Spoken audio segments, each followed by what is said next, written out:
Welcome back to Joy's Love Story. Before I get into chapter 4, I want to apologize for any strange background noises that may end up coming across in this video. It's a rather warm day here, and so I've got my little desk fan sitting on the ground behind me, blowing air around. You'll notice the curtains in the background moving in response to the fan. I'm hoping that the noise won't be too bad in the video, but I can't guarantee it won't be. In addition, after having a rather restless night trying to sleep after I had recorded chapter 3, I think I may be pushing through and recording more than one chapter today. I may even finish the series today.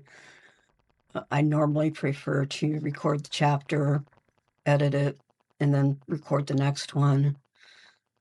But I think I'd rather get all of the emotional experience and drain out of the way sooner and just maybe have one more bad night of sleep and then have that bad night of sleep dragging out for a week. So we'll see how that goes. But let me get started. Here comes chapter 4, talking about how I reconnected with Priesty after over a decade of no contact. As I mentioned at the end of chapter 3, I had started taking an interest in playing WoW again recently because of the somewhat good things that I'd been hearing about changes to the game that made it sound a bit more like the game I had remembered from playing all those years ago. And Final Fantasy story not holding my attention in its current expansion as it had in previous expansions. So I load up the game. I'm sitting here and I'm spending a few days just sorting through my characters, seeing what characters I wanted to keep because I knew I would not want to play all of the characters I had created over the years, and consolidating everything that they had into the newly introduced War Bank, which allowed a player to share things between their characters. I deleted the characters that I didn't want to keep and finished the organization of the characters that I was planning on playing. It was 2 or 3 days after I had started logging into play. I get a message from my old healing partner that I had mentioned, who was still playing the game and doing his mythic rating and getting his cutting edge. He says something to the effect of, "Don't think I don't see you logging in. Welcome back," which was nice. It's always nice to have somebody greet you coming back after a long absence. So we chatted a little bit. He started getting into the habit of sending me pictures of his cats that he has through Discord. In the meantime, I'm working on getting my main, still my nice little priest, through the current expansion story and getting professions leveled on her, and starting to get professions leveled on my alts. One night he's sending me more pictures of his cats and also tacks in the message, "Oh, I don't know if you're aware, but Priesty is raiding with my guild right now." That brought back the flood of memories from all the drama that had occurred and how I had ended up losing Priesty as a friend. As you can see, again, even just sitting here now trying to talk about this, it still brings back the memories. I didn't say much in return, just kind of a, "Oh, I didn't know, thank you for letting me know" type thing, and just tried to move on from that. But he would continue in conversations over the next couple of weeks to mention that Priesty was there. He had told Priesty in return that I was playing again because one night he goes, "Priesty says hi," and I said, "Please tell him hi back in return for me." I still had every intention of respecting Priesty's request for no contact, even though that was a request made over a decade in the past, and things very well likely would have changed over time. But to me, it was his decision. And because it was his decision, it was also up to him to let me know if he wanted to be in contact again.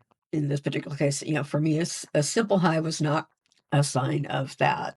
It, simply could have been trying to be polite and return to my friend telling him that I was back in WoW again.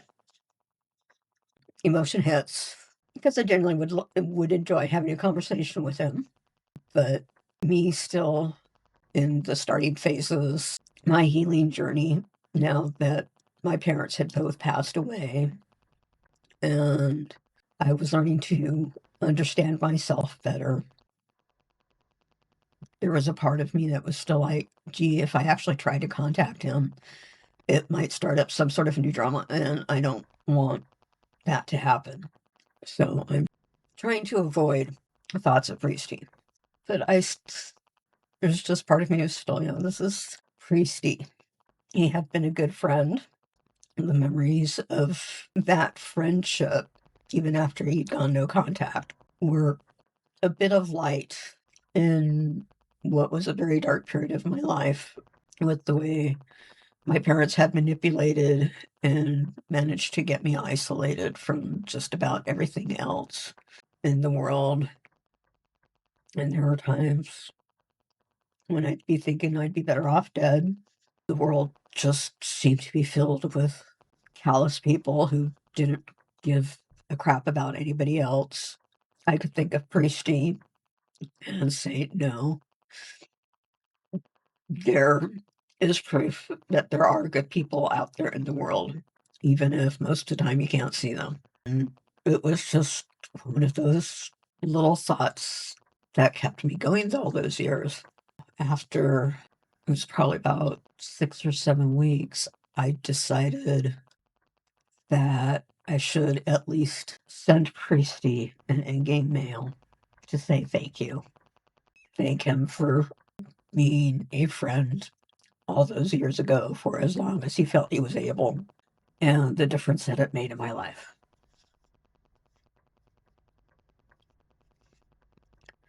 So I ended up creating a character on the server that his character was on. I go ahead, get on the character, send him an in-game mail to say thank you for being a friend, and I wished him happiness in the future, and send the mail. Realize after I sent the mail that I didn't include my name on it. I literally named the character thank you. And I thought about it. Something inside of me is, no, don't push this. You said what you needed to say for your sake. Hopefully it will mean something to him, regardless of who it is coming from. Leave it at that. I go back to play my characters. A couple of weeks later, I went ahead and checked that character I had created on his server, and he had replied, and he's, well, don't really know who this is, but you're welcome. I'm glad I was able to help.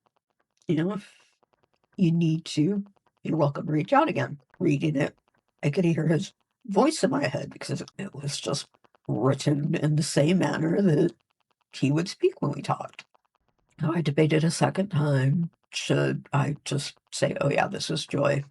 And again, I came to the same decision that no, because there probably were a lot of other people in the game over the years that he had helped. I could just let my mail to him stand as one that perhaps spoke for all of them, even if a lot of them, for whatever reason, were never able to get around to telling him thank you themselves for the impact that he had made on them. I gained a little bit of peace from doing that. I would still think about Priesty, but I wasn't thinking about him as often. When I did, it wasn't dragging up the old emotions like it had at first. So another 4 months go by. I'm just really getting back into the game. My friends guild, including Priesty, got their cutting edge. But something inside of me started pressuring me. All of a sudden, that in-game mail I had sent to Priesty the previous year wasn't enough. Something inside of me was saying, no, you need to do it again. And this time, you need to do it properly and include your name. I spent a couple of weeks debating this.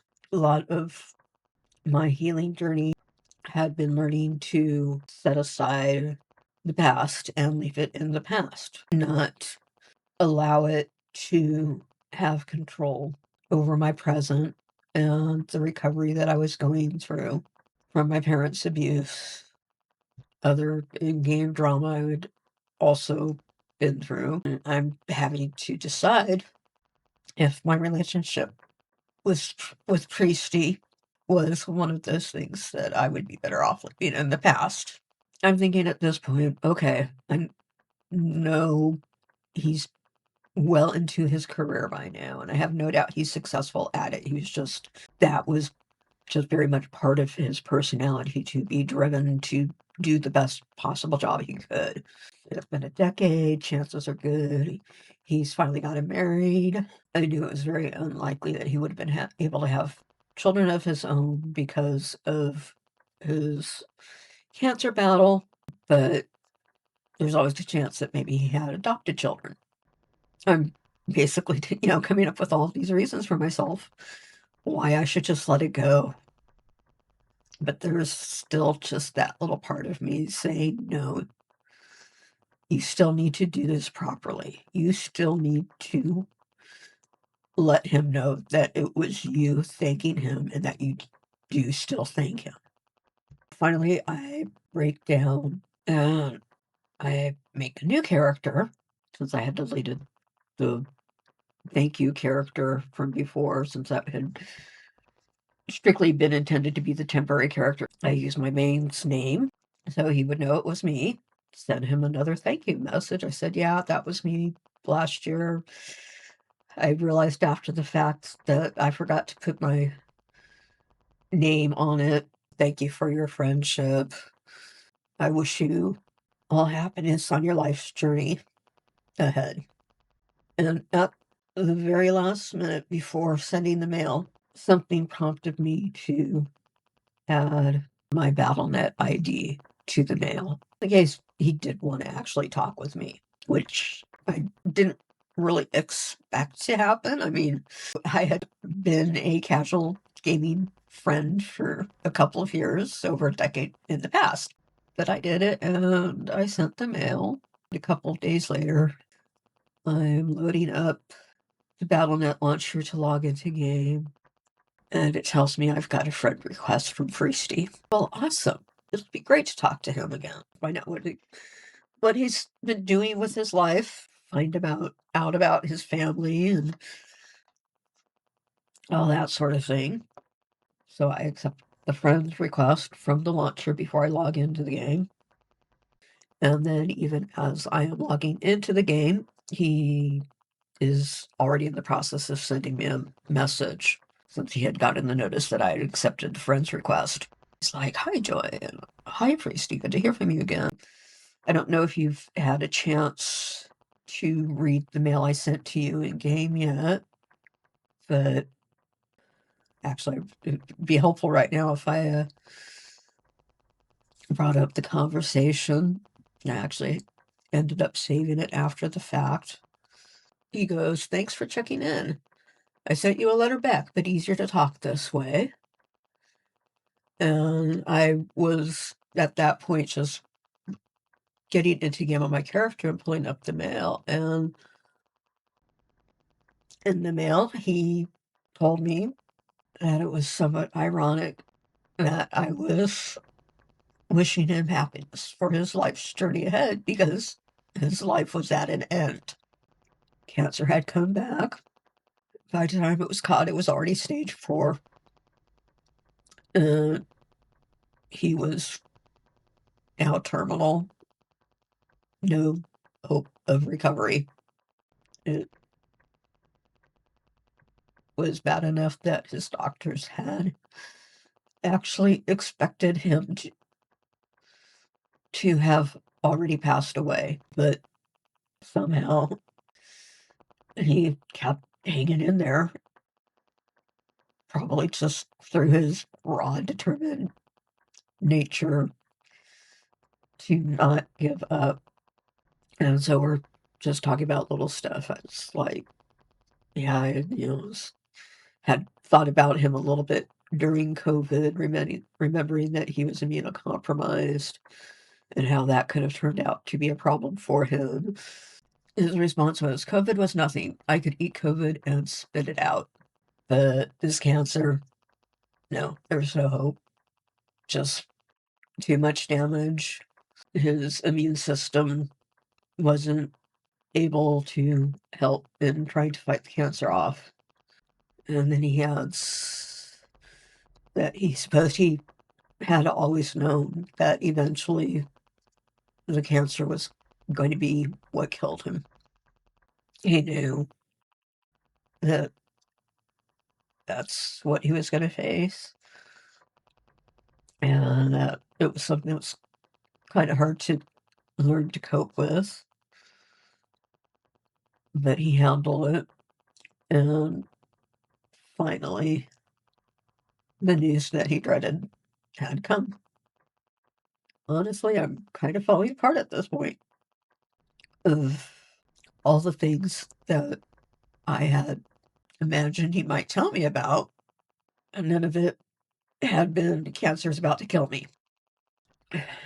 I'm trying to process all of this, and my first thought is, well, who is there helping you and supporting you through all of this? His response was, I am lucky. I have the best dad in the world. We did hospice with my mom at home 4 years ago, me and him. So I will brag till I die about having him. Some things I did get lucky with. Here I am, I'm helping him continue to brag about his dad. And happy to do it, even if I'm crying right now.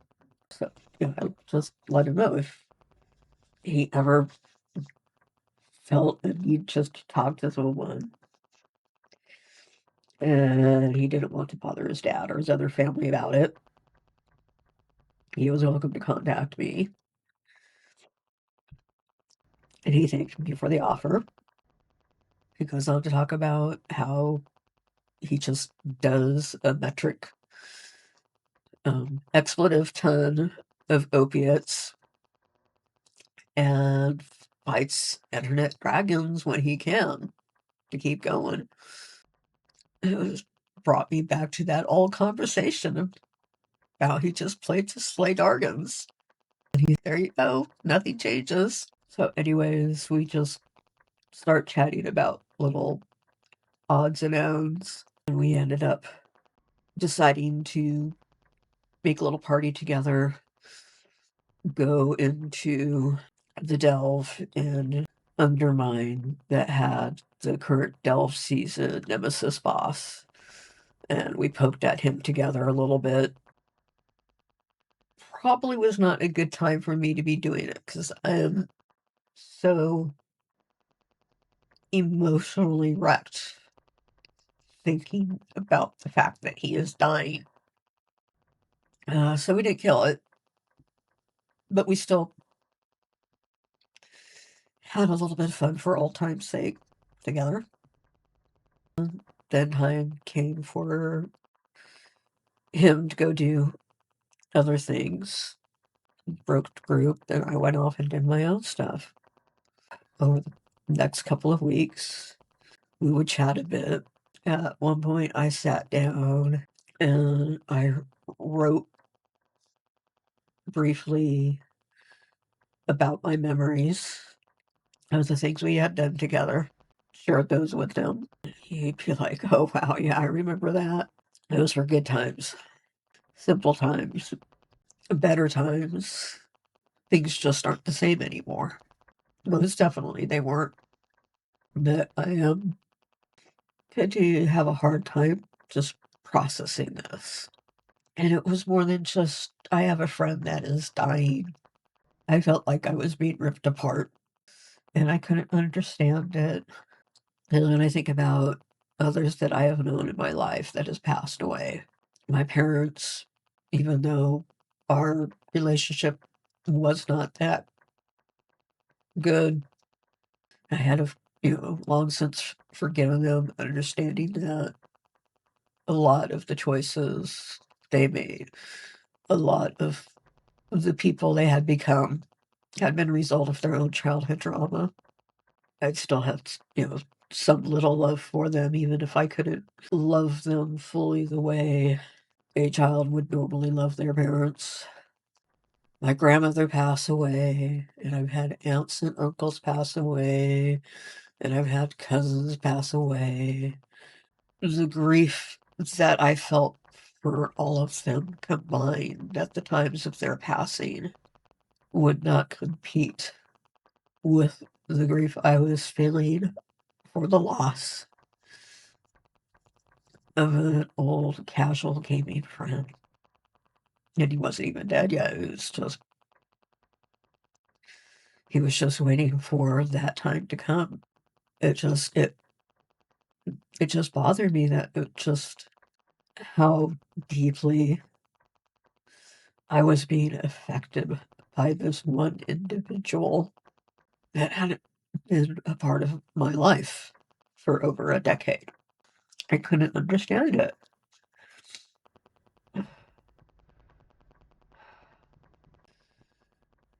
Every now and then I would send him a message or ask him a question and smack myself for being a fool for doing it because considering the circumstances, you know, me asking him about why he did certain things in his life just really wasn't appropriate.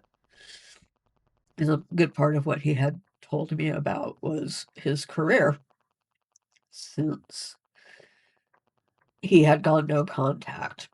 Because at the point that started, and I very briefly mentioned it in chapter 3, he had passed his bar exam. He had finally landed an attorney position working with family law, mainly child support.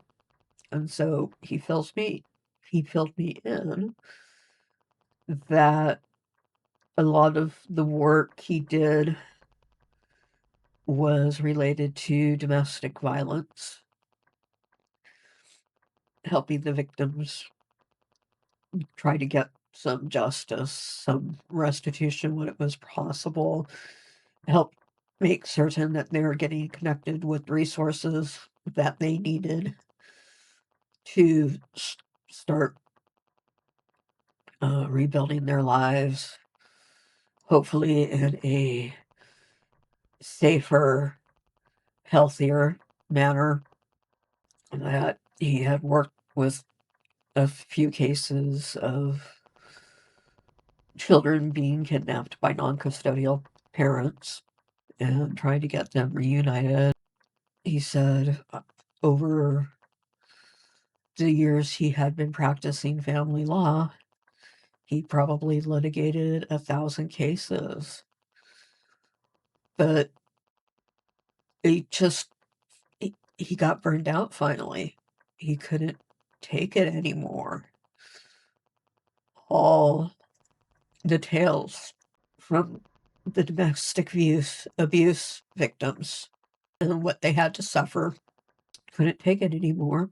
So he ended up dropping out of family law, found himself a new job, and he was still, when he could, putting in hours at that job, if it was only a couple a week, because his intent was he wanted to keep working until the day he died.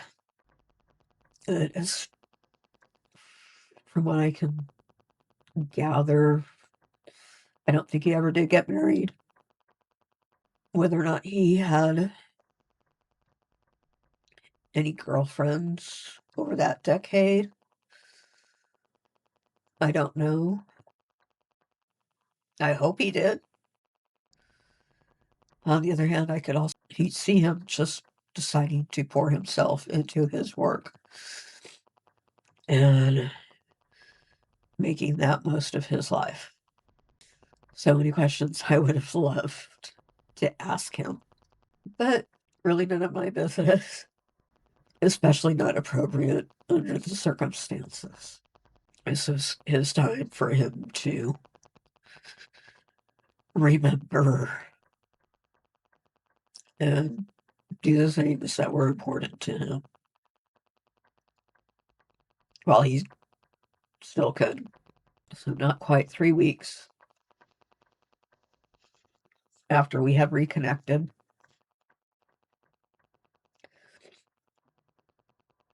he kind of disappeared.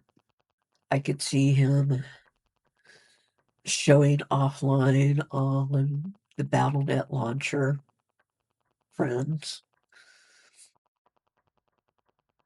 but he wasn't showing online at all. And I wasn't getting messages from him, kind of hoping and waiting for him to show back up again, which he did after about 10 days. I log on, and he's sent me a message saying, well, I've been in the hospital. There had been massive buildup of fluid in my body, and they had to drain a couple of gallons out of me. But all indications are that my time has come, and next week I've got an appointment to start talking with hospice to get my hospice care set up. All I could do was, tell him, I'm sorry that this is what life has given you, but know that you're a genuinely good person, that the world is going to be losing someone that it really needed, and that he would be remembered, that certainly at least I was going to remember him until the day I died, because he is just one of those genuine souls that leaves an impact on you when you encounter them. That was the last message I had for him. At that point, I figured the appropriate thing just to leave him to be with his family and share his remaining days with them. I am going to end chapter 4 here and give myself a break, and then I will probably return again tonight to, or maybe not even tonight, maybe back in an hour, to record chapter 5, which was the vigil that I kept privately, waiting for the word that he was finally gone. Peace, love, and joy to all of you. I promise you this does get better in the most amazing way. It's hurting for now, remembering everything that happened. Take care.